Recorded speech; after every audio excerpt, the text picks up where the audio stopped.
Hello partners, welcome back my new video. ನಾನು DK.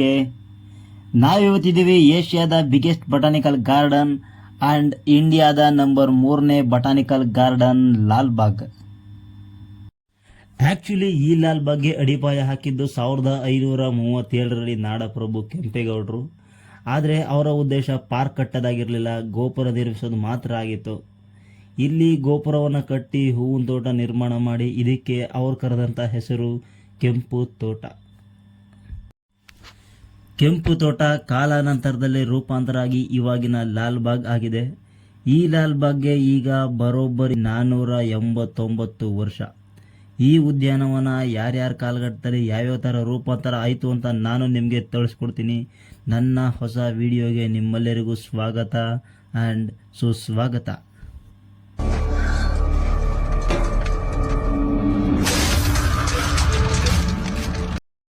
ನೀವು ಇವಾಗೇನು ನೋಡ್ತಾ ಇದ್ದೀರಲ್ಲ, ಇದು ಪ್ರಸ್ತುತ ಲಾಲ್ಬಾಗ್ನ ಪಕ್ಷಿ ನೋಟ. ಇದು ಇವಾಗ ಬರೋಬ್ಬರಿ 240 ಎಕರೆ ವಿಸ್ತೀರ್ಣದಲ್ಲಿದೆ. ಬಟ್ ಇದು ಪ್ರಾರಂಭ ಆದಾಗ ಇದ್ದಿದ್ದು ಕೇವಲ 34 ಎಕರೆ ಮಾತ್ರ. ಈ ಕೆಂಪು ತೋಟ 1759ರವರೆಗೆ ನಮ್ಮ ಮೈಸೂರಿನ ಒಡೆಯರ ಸಾಮ್ರಾಜ್ಯದ ಅಧೀನದಲ್ಲಿತ್ತು. ಹೈದರ್ ಅಲಿ ನೇತೃತ್ವದಲ್ಲಿ ಮರಾಠನ ಸೋಲಿಸೋದಕ್ಕೋಸ್ಕರ ಈ ಪಾರ್ಕ್ನ ಹೈದರ್ ಅಲಿ ಅವರಿಗೆ ಮೈಸೂರು ಒಡೆಯರು ಗಿಫ್ಟಾಗಿ ಕೊಡ್ತಾರೆ. 1760ರಲ್ಲಿ ಈ ಉದ್ಯಾನವನ ನಿರ್ಮಾಣ ಪ್ರಾರಂಭವಾಗಿ ಇದನ್ನು ತಂದೆ ಆಸೆಯಂತ ಸಂಪೂರ್ಣಗೊಳಿಸಿದ್ದು ಟಿಪ್ಪು ಸುಲ್ತಾನ್ ಅವರು. ಈ ಪಾರ್ಕ್ನ ಸ್ಟ್ರಕ್ಚರ್ ಏನಿದೆಯಲ್ಲ, ಇದು ಸಂಪೂರ್ಣವಾಗಿ ಮೊಘಲರ ಖಾಸಗಿ ಉದ್ಯಾನವನದ ಯಥಾವತ್ತಾದ ಕಾಪಿ.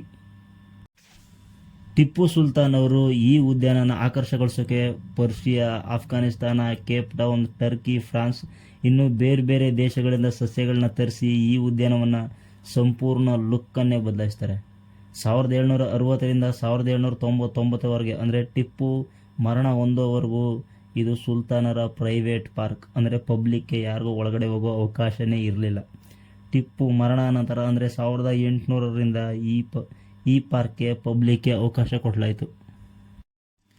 ಇದಕ್ಕೆ ಲಾಲ್ಬಾಗ್ ಅಂತ ಹೆಸರು ಬಂದಿದೆ ಹೇಗೆ ಗೊತ್ತಾ? ಟಿಪ್ಪು ಸುಲ್ತಾನ್ ಅವರ ಮರಣದ ನಂತರ ಈ ಪಾರ್ಕ್ನ ಜವಾಬ್ದಾರಿ ವಹಿಸ್ಕೊಂಡಿದ್ದು ಡೈರೆಕ್ಟಾಗಿ ಬ್ರಿಟಿಷ್ ಅವರು. 1800ರಿಂದ 1856ರವರೆಗೆ ಈ ಪಾರ್ಕ್ನ ಹೆಸರು ಸೈಪ್ರಸ್ ಉದ್ಯಾನವನ ಆ್ಯಂಡ್ ಮಾವಿನ ತೋಪು ಅಂತ. ವರ್ಷವಿಡೀ ಅರಳಿ ನಗೆ ಬೀರ್ತಿದ್ದ ಕೆಂಪು ಗುಲಾಬಿಗಳ ಸಂಗ್ರಹದಿಂದ ಕೂಡಿದ್ದ ಈ ಪಾರ್ಕ್ಗೆ 1856ರಲ್ಲಿ ಲಾಲ್ಬಾಗ್ ಅಂತ ಅಧಿಕೃತವಾಗಿ ಹೆಸರನ್ನು ಇಡ್ತಾರೆ. ಲಾಲ್ಬಾಗ್ ಅಂದರೆ ಉರ್ದು ಆ್ಯಂಡ್ ಪರ್ಷಿಯನ್ ಲ್ಯಾಂಗ್ವೇಜಲ್ಲಿ ಕೆಂಪು ತೋಟ ಅಥವಾ ಕೆಂಪು ಉದ್ಯಾನವನ ಅಂತ. ಕನ್ನಡದಲ್ಲಿ ಏನಿತ್ತು ಕೆಂಪು ತೋಟ ಅಂತ, ಆ ಹೆಸರನ್ನೇ ಅವರು ಪರ್ಷಿಯನ್ ಆರ್ ಉರ್ದು ಲ್ಯಾಂಗ್ವೇಜಲ್ಲಿ ಇಟ್ಟರು, ಲಾಲ್ಬಾಗ್ ಅಂತ ಮಾಡಿಕೊಂಡ್ರು. ಪ್ರಸ್ತುತ ಈಗೇನಿಲ್ಲಿ ಫಲಪುಷ್ಪ ಪ್ರದರ್ಶನ ನಡೀತಾ ಇದೆಯಲ್ಲ, ಅದು ಸ್ಟಾರ್ಟ್ ಆಗಿದ್ದು 1806ರಲ್ಲಿ ಆ್ಯಂಡ್ ಫುಲ್ಲಿ ಫೇಮಸ್ ಆಗಿದ್ದು 1857ರಲ್ಲಿ. ಆದರೆ ಆವಾಗ ನಡೀತಿದ್ದಂಥ ಫಲಪುಷ್ಪ ಪ್ರದರ್ಶನಕ್ಕೆ ಸಾರ್ವಜನಿಕರೆಲ್ಲರಿಗೂ ಭೇಟಿಗೆ ಅವಕಾಶ ಇರಲಿಲ್ಲ. ಕೆಲವು ಗಣ್ಯರಿಗೆ ಮಾತ್ರ ಅವಕಾಶ ಇತ್ತು. ಸಾರ್ವಜನಿಕರಿಗೆ ಮುಕ್ತವಾಗಿ ಈ ಫಲಪುಷ್ಪ ಪ್ರದರ್ಶನಕ್ಕೆ ಅವಕಾಶ ನೀಡಿದ್ದು 1912ರಿಂದ. ಅಲ್ಲಿಂದ ಇಲ್ಲಿವರೆಗೂ ಒಂದೊಂದು ವರ್ಷ ಒಂದೊಂದು ವಿಶೇಷತೆ ಇಟ್ಕೊಂಡು ಈ ಕಾರ್ಯಕ್ರಮನ ನಡೆಸ್ಕೊಂಡು ಬರ್ತಾ ಇದ್ದಾರೆ.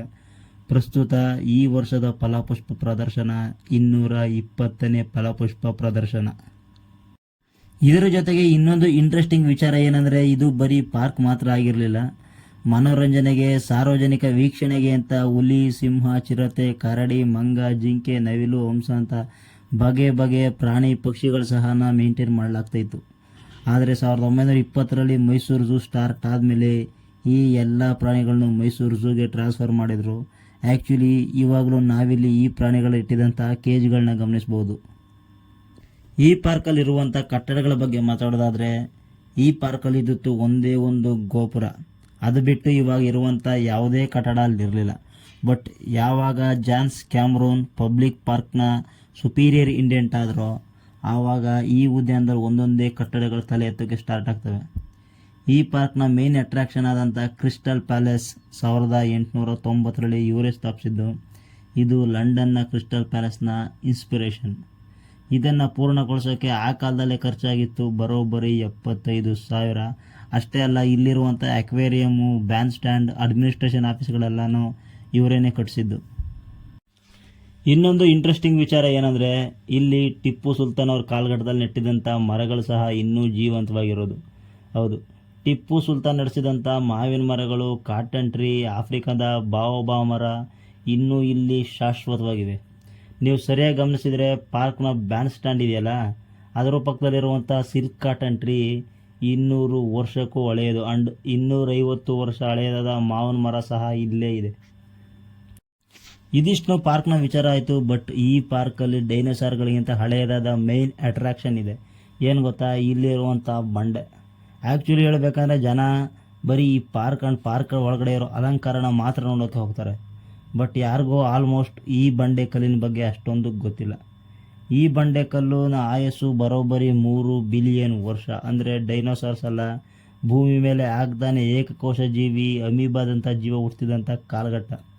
ಆ ಕಾಲಘಟ್ಟದಲ್ಲೇ ಈ ಕಲ್ಲು ಹುಟ್ಟಿರೋದು. ಬೆಂಗಳೂರಲ್ಲಿ ಏನಾದರೂ ಈ ಕಲ್ಲು ಇನ್ನೂ ಜೀವಂತವಾಗಿದೆ, ತನ್ನ ಅಸ್ಮಿತೆನ ಉಳಿಸ್ಕೊಂಡಿದೆ ಅಂತಂದರೆ ಅದರ ಕ್ರೆಡಿಟ್ ನಿಜವಾಗ್ಲೂ ಈ ಪಾರ್ಕ್ನ ಕಟ್ಟೋಕ್ಕೆ ಶ್ರಮಿಸಿದವ್ರಿಗೆ ಆ್ಯಂಡ್ ಈ ಜಾಗನ ಆಯ್ಕೆ ಮಾಡ್ಕೊಂಡವ್ರಿಗೆ ಸಲ್ಲಬೇಕು. ಇಲ್ಲಾಂದಿದ್ರೆ ಈ ಕಲ್ಲು ಅದು ಯಾವ ರಿಯಲ್ ಎಸ್ಟೇಟ್ ಕೈಗೆ ಸಿಕ್ಕಿ ಅದು ಯಾರ ಮನೆ ಕೆಳಗೆ ಅಡಿಪಾಯದ ಕಲ್ಲು ಆಗ್ತಿತ್ತು. ನೀವೇನಾದರೂ ಈ ವಿಡಿಯೋ ನೋಡ್ತಾ ಇದ್ದರೆ ನೆಕ್ಸ್ಟ್ ಟೈಮ್ ಪಾರ್ಕ್ಗೆ ಹೋದರೆ ಈ ಕಲ್ಲಿಗೆ ಕೈ ಮುಕ್ಕೊಂಡೋಗಿ, ಆದರೆ ಪೂಜೆ ಮಾಡಬೇಡಿ ಅಷ್ಟೇ. ಐ ಹೋಪ್ ವಿಡಿಯೋ ಇಷ್ಟ ಆಗಿರುತ್ತೆ ಅನ್ಕೋತೀನಿ. ಇಷ್ಟ ಆಗಿದರೆ ದಯವಿಟ್ಟು ಲೈಕ್ ಮಾಡಿ, ಶೇರ್ ಮಾಡಿ ಆ್ಯಂಡ್ ಸಬ್ಸ್ಕ್ರೈಬ್ ಮಾಡಿ. Thank you.